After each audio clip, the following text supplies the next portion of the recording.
गुज़श्ता 24 घंटे से गर्दिश करने वाली अफवाहों ने हकीकत का रूप धार लिया। ईरानी सुप्रीम लीडर आयतुल्लाह खामनाई इसराइली हमले में जाँ बहक हो गए। आयतुल्लाह खामनाई 37 साल से ईरान के सुप्रीम लीडर और रहबर मुअज़्ज़म के ओहदे पर फाइज थे।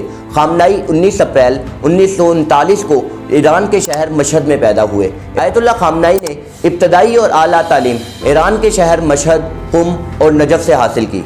आयतुल्लाह खामनाई ईरान के पहले सुप्रीम लीडर रूहुल्लाह खुमैनी के खास शागिर्दों में शामिल थे। 1960 और 70 के दरमियान आयतुल्लाह खामनाई रज़ा शाह पहलवी के खिलाफ जारी तहरीकों में पेश थे, जिसकी वजह से आयतुल्लाह खामनाई को कैदोबंद की सऊबतें भी बर्दाश्त करना पड़ी।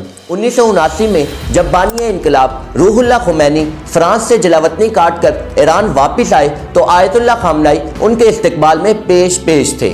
आयतुल्लाह खामनाई खुमैनी की बनाई हुई शुराए इनकलाब और पासदारान इनकलाब के खास रुकन थे। 1981 से 1989 तक आयतुल्लाह खामनाई ईरान के सदर रहे और 1989 में रूहुल्लाह खुमैनी के इंतकाल के बाद आयतुल्लाह खामनाई को ईरान का सुप्रीम लीडर और रहबर मुअज़्ज़म मुंतखब किया गया।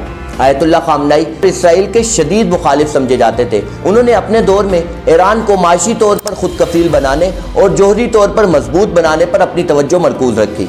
अमेरिका और इसराइल के साथ हालिया कशीदगी के बाद इसराइल ने ईरान पर हमला किया, जिसके नतीजे में आयतुल्लाह खामनाई हफ्ते के रोज़ 28 फरवरी को अपने बेटे और बहू समेत जाँ बहक हो गए।